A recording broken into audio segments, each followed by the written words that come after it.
Phil. And hey, when you're ready to launch, do not forget to use offer code Phil for 10% off your first purchase. That's squarespace.com/Phil, or just scan the QR code on screen. But then, to shift gears, let's talk about Cody Co, because he has absolutely blown up online in the past 24 hours. And if you don't know, he's a massive YouTuber, content creator, podcaster, he DJs now. And the reason his name's popping up all over the place right now is there's this massive wave of pressure for him to address allegations that he had sex with Tana Mongeau back when she was 17. With those allegations reportedly just kind of simmering quietly in the open for a while, but then they started making waves earlier this year when Tana mentioned it on her podcast. But really, this whole situation's blown up in the last 24 hours after D'Angelo Wallace made a video about it, and it's prompted a ton of discussion online. And we'll start with some of the claims at hand, right? So a lot of this first started getting attention last month when Tana did a live show of her podcast and said, "Who's the smallest dick you've ever had sex with?" Oh my God, do no one look at me, Cody Co.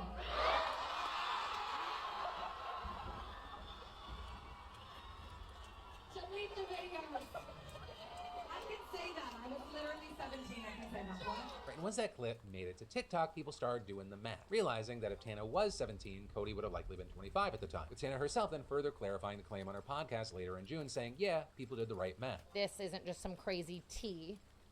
It was a crime. I hooked up with Cody Co when I was 17 and he was 25. When I look back at the Cody situation, I definitely am like, why was he doing that? You know what I mean? Yeah. But I don't associate or hold it with trauma because I am such a comparative person where I'm like, so many worse things have happened to me.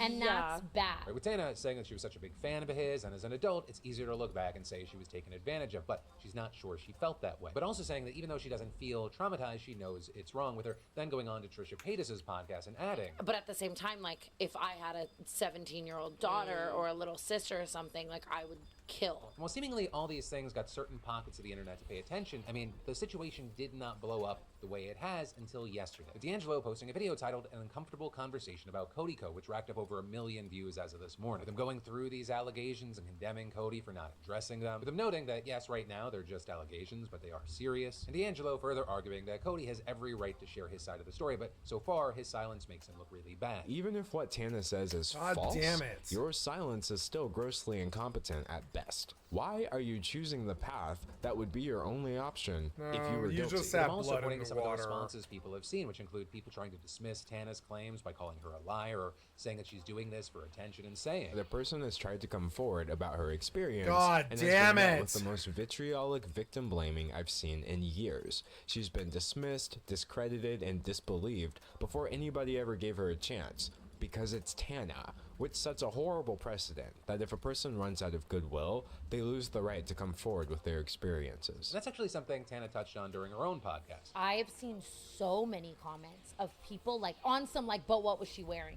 And then I just like, I feel so bad for all of these young girls because then they see that and then it makes them not want to come forward. And then I am like, wow, everyone. Yeah. Like, seeing people not believe you is so crazy. Right in there, she said, if she had more public favor, or even if Cody had less, the responses would be totally different. With this, you also had D'Angelo saying that it appears Gabby Hanna previously backed Tana's story. Tana saying that Gabby kind of witnessed this and tried to intervene, and D'Angelo saying that he found an old clip where she told this story. One time, I told a guy, I saw him making out with a girl at a party who was underage, and I pulled him aside, and I was like, hey man, you probably don't know, I know she like looks a little older, she's underage. Watch it. And he was like, oh my God, thank you for telling me.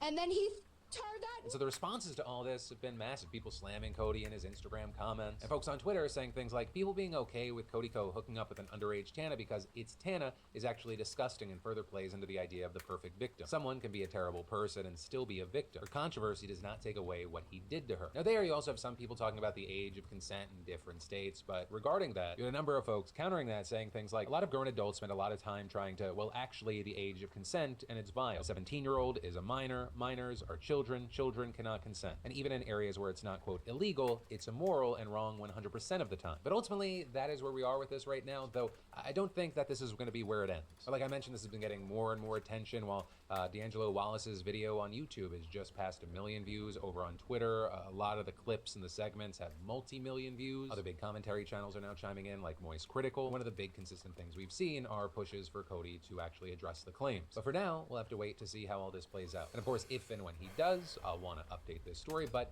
ultimately that's where we are right now. And then, y'all, the Copa America game in Miami was wild. And not just because Argentina had a record-breaking win or because Messi got injured, but also because of the fans and the stampede that happened before the game, with many who reportedly didn't have tickets trying to get in, rushing Hard Rock Stadium, pushing through security, actually delaying the game because of all the mayhem. I mean, you had people climbing walls and trying to get into air vents to enter the stadium, with the stadium spokesperson saying the situation is unprecedented and adding that there was real concern that people were going to get crushed. And then beyond that, you also had reports saying that people were trying to hold up others suffering from the heat, with there being videos of people being carried seemingly unconscious or about to lose consciousness. And Miami-Dade Fire Rescue confirming they were having to treat people with heat-related issues. So you have people concerned not only that this happened, but also they're concerned that Hard Rock Stadium is set to host a game of the World Cup in 2026, which is also why you had the Miami-Dade mayor and the chief public safety officer releasing a statement saying the local police provided more than 550 officers for the game and added that they are outraged by the unprecedented events at Sunday's Copa America final, saying it is disappointing that a night of celebration was impacted by unlawful and unsafe behavior, and adding, let's be clear, this situation should never have taken place and cannot happen again. We will work with stadium leadership to ensure that a full review of tonight's events takes place immediately to evaluate the full chain of events in order to put in place needed protocols and policies for all future games. And this is the Columbia head coach reliving the heat of the moment, saying, imagine, from the locker room, we were trying to communicate with family members, with friends, to see if they were in trouble or not. It was overwhelming. Them calling the situation chaotic and adding, we tried to keep the team calm, but there was anxiety. So it'll be interesting to see if this is just a taste of what is to come with the World Cup, or if this was just an outlier, or if this is the shakeup that they needed to make sure that things are prepped for the World Cup. But then, in huge tech news, OpenAI is allegedly blocking its employees from coming forward with safety concerns, with whistleblowers from OpenAI sending a letter to the SEC with some wild allegations. They're saying that the company made staff sign overly restrictive employment, severance, and non-disclosure agreements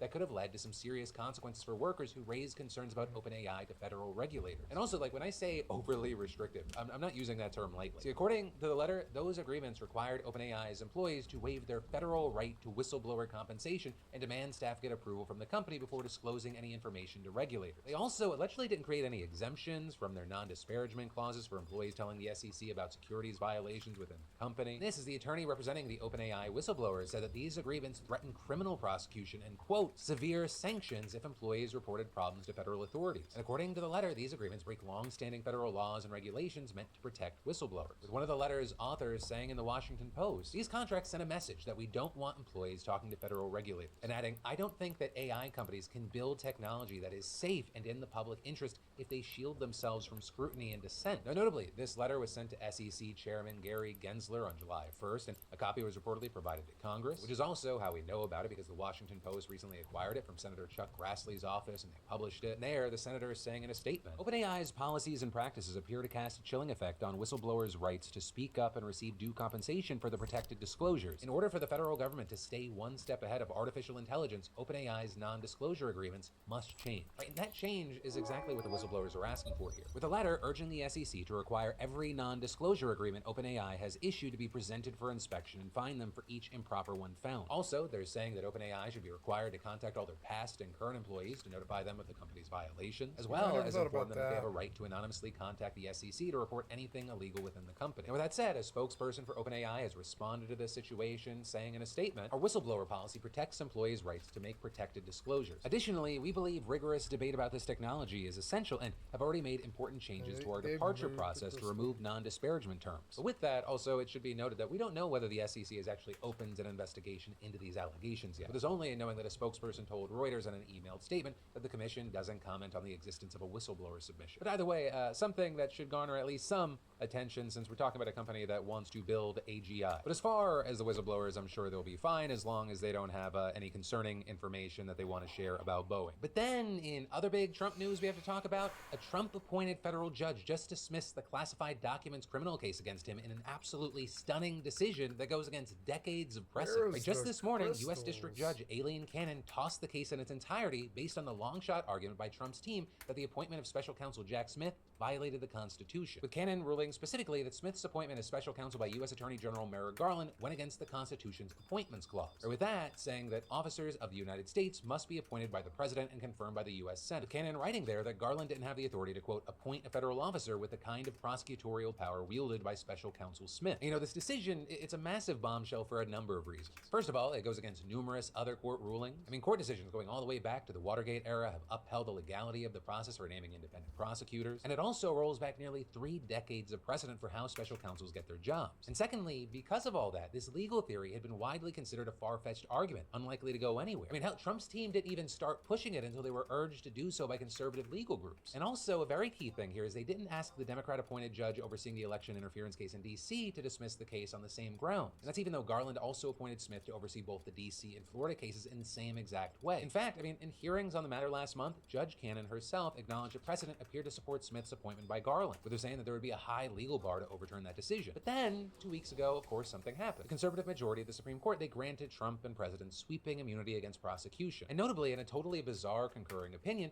Justice Clarence Thomas questioned whether Smith's appointment was constitutional and urged lower courts to consider the matter. And that's despite the fact that Smith's appointment wasn't being considered by the court at all, and they hadn't even raised it in the case. But the thing is, while Cannon's decision is absolutely wild, it's also not surprising. And not with what was just mentioned, right? Since the get-go, Cannon has made a ton of super unusual decisions and controversial rulings widely seen as favoring Trump, with those including hearing out many far-fetched and sometimes totally bogus claims that experts say most federal judges wouldn't have even considered. But this decision to dismiss the case on these grounds is totally beyond anything we've seen, and it marks another huge victory for Trump on the heels of the immunity ruling. I mean, especially because Trump's team has long viewed the documents case as the strongest of the 4 criminal cases against him, right? In part because it concerned actions that he took after leaving office. So it was seen as less likely to be impacted by the immunity ruling, which is expected to influence the other criminal cases against him. So as far as what happens next here, one, Cannon's ruling here will not immediately affect the D.C. case against Trump, where Smith is also serving as special counsel. And that's because only the D.C. Circuit Court of Appeals and the Supreme Court can direct the judge overseeing that case. So also, to that point, Cannon's ruling is all but certain to be appealed and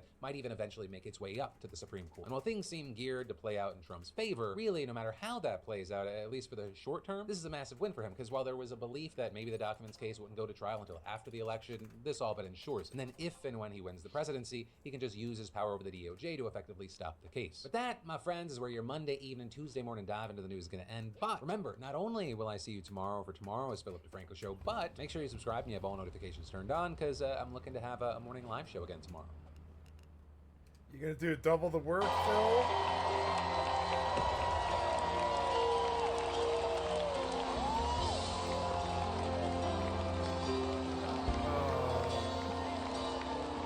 If tomorrow all the things were gone, I'd work for all my life, and I had to start again, just not children. And there it is, remarkable to see the 45th President of the United States walking on the floor of the convention.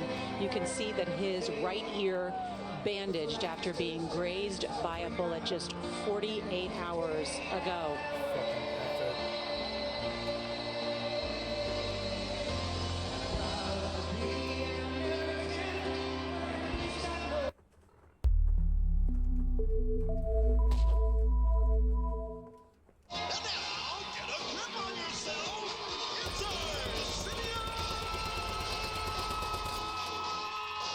In the 90s, Arsenio Hall changes what late-night television looks like.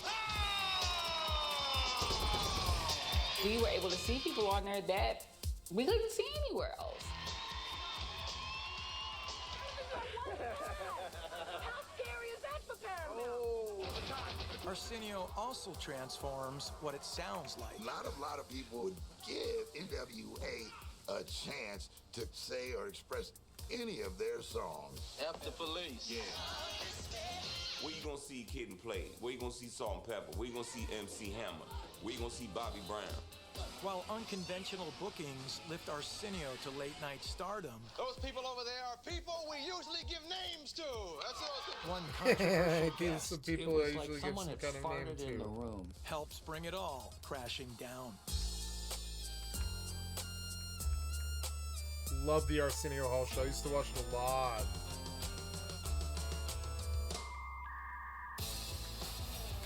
When I was a kid, we used to watch this every night for years.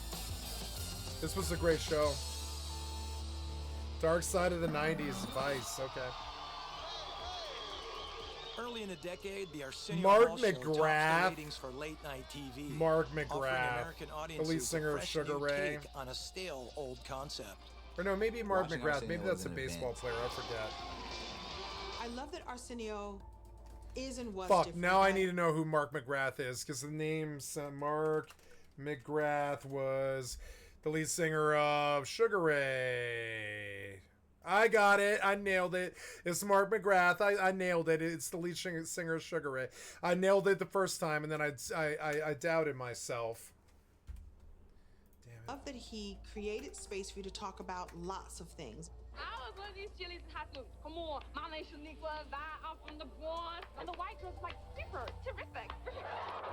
Arsenio rewrites the rules of late-night television by hosting a show that speaks directly to a younger, more diverse audience. It was the kind of first time where we kind of saw ourselves on TV. Johnny Carson wasn't putting on hip-hoppers. Letterman never put us on. Arsenio put us all on and gave us all an incredible platform because the other shows weren't doing it. Before Arsenio, Carson and other white comedians dominated late night with a brand of humor that alienates rather than embraces black audiences. Last night we did an affair together for Sammy Davis Jr. for the Friars, so I announced I had an additional surprise for him from the Friars that Jerry Buss was going to buy him and put him on his front lawn at Pick Fair. Those are the kind of lines you do. Wow. I like The RDM because you can landscape actually mail it. of late night was really white. But I tell you, I'm a Really, Jew and really you're an white. Italian. And here we have what? This is a great Irishman. This is America. That's all we were offered. So that's what we had to accept. Another white guy. Every weeknight, almost 10 million Americans are still tuning in to see Johnny's mix of celebrities, political figures, and sports heroes. There could be outrageous humor, and there could be very serious conversations that Johnny could excel at both. And for a generation of mostly white musicians and comics, Johnny Carson is their St. Peter, deciding who can pass through his pearly gates into the paradise of Hollywood celebrity. I'm okay now. I'm out here. Mama, I'm on TV. He was famous for breaking comics, like Roseanne Barr became a national figure after she went on his show. Have you ever noticed that fat people don't think like skinny people? We have our own way of thinking. Because you go up to them on the street and ask them where something is, and they tell you like this. Well, go down here to Arby's. Being on Johnny Carson's show, that made your career. This one? Okay. My name's Adrian Sieber. I'm a professor of media studies at University of Texas at Austin, and I teach history of media and television and film. Nice. But Johnny Carson's iron grip on late night loosens with the arrival Sounds like a of good fourth job. television network. More legitimate than my job. A new network that is trying to pave the way. So they had a late night show, The Late Show, actually, with Joan Rivers. Joan Rivers, made Love famous Joan for her Rivers. appearances on The Tonight Show and then as Johnny's fill-in host, will now compete directly against her mentor.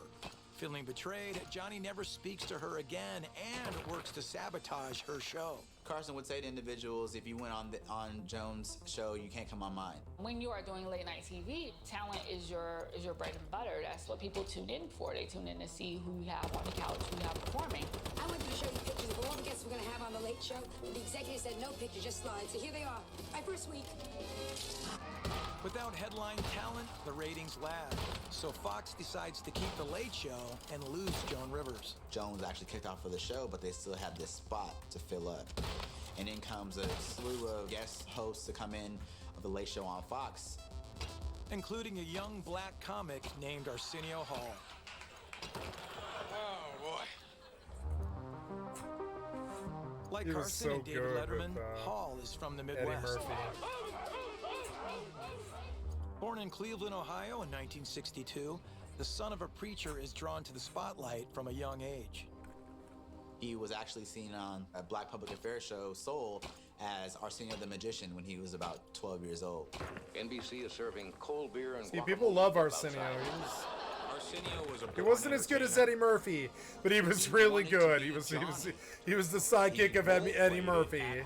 I would say he's Eddie Murphy's sidekick. The very first times in your life. And he had his own show. I'm you know. David Hurwitz, and I But consider he was the Eddie Arsenio Murphy's Hall show sidekick, my and he was grad school. I amazing. spent 5.5 years He was there. amazing. I got out of Everything school in he May of ever 88, did. and I was there all the way He to was a the end. classic After fucking college, masterpiece Arsenio of moves his to own LA, right. where, like Johnny, He pursues knew a career in everybody. stand-up.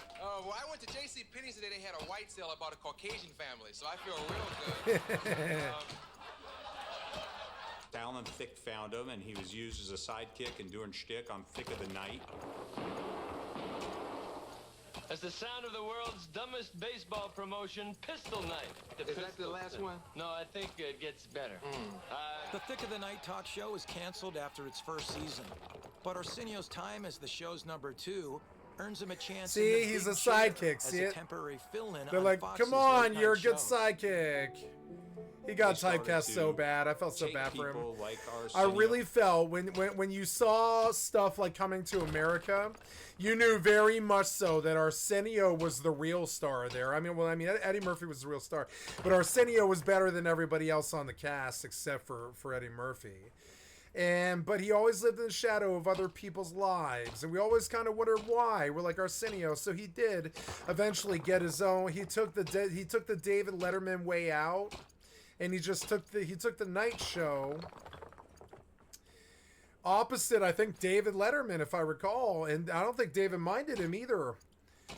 I feel that David Letterman kind of struggled to carry the black community, you know, and they needed somebody to watch it, you know, around like 9 p.m., 10 p.m.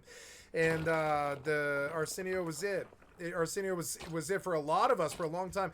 I remember for a while there, it was for a while there, American television was dominated completely by very popular sitcom black television. And in like African American television, and it would start out at like 7 o'clock. You would get the big one was Bill Cosby, and then it would go. I can't remember all of them. I'm trying to think. I just a whole bunch of them just flashed through my brain, but now I can't think of them again. Arsenio was on at 10. There was a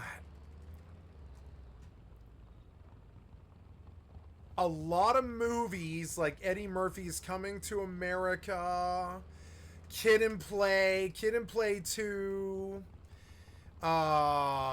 There was a lot of really strong black culture stuff in the 80s, and I really liked it. I felt that it definitely was more America, I felt, than some of the white stuff that they were, you know, very much trying to drill into my head.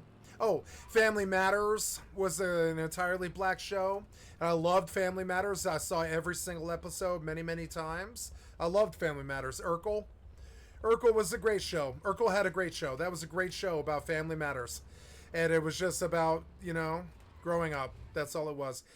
And, you know, and that was on too. That right after Cosby would be, before would be Family Matters at like 5:30 in the afternoon. Right after Darkwing Duck and not the Simpsons, but the you know, all the afternoon, like, you know, afternoon programming and stuff. Like, television was really big when I was a kid, and you spent a lot of your day watching it.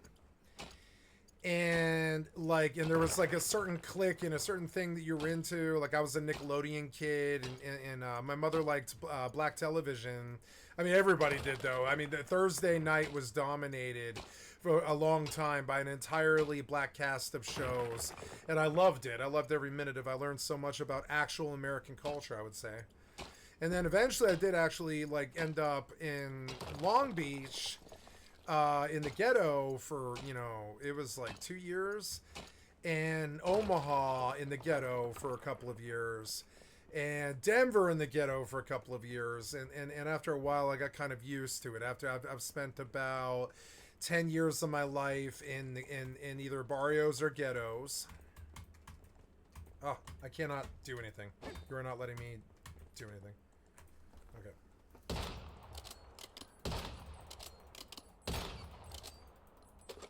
I don't like the sniper rifle. It's like, it takes so long. Damn it.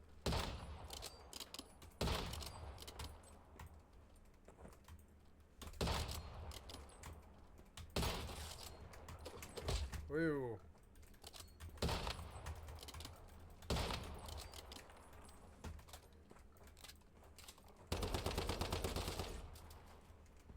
Tons of pigs. They're kind of annoying. I guess, I don't know, they drop rawhide, which is fine. I'm trying to get to this other town so I can sell this stuff and then go home. Because I don't have a teleport money. So, ooh, nice windmills. I love all the backgrounds in this game. Look, there's a big cave up there in the mountain. The fuck is that? What is that thing? There's so much stuff.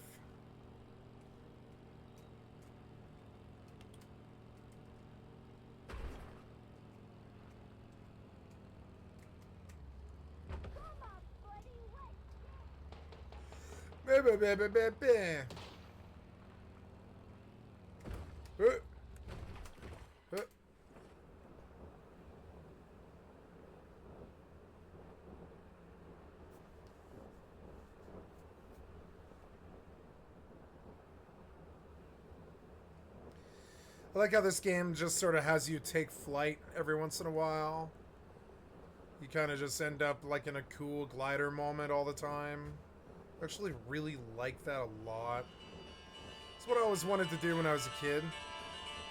Oops. It is late, but...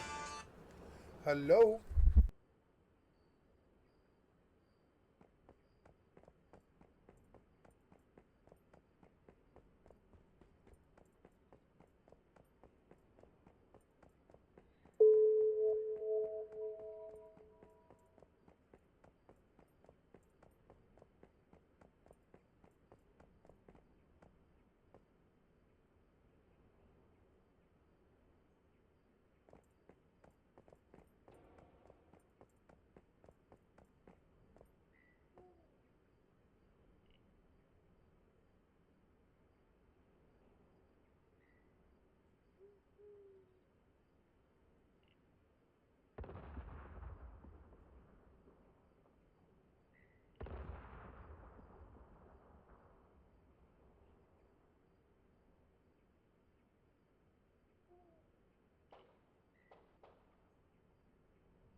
Hi guys, my family asked me to come do something, so I have to take a small break here, and so I will pause.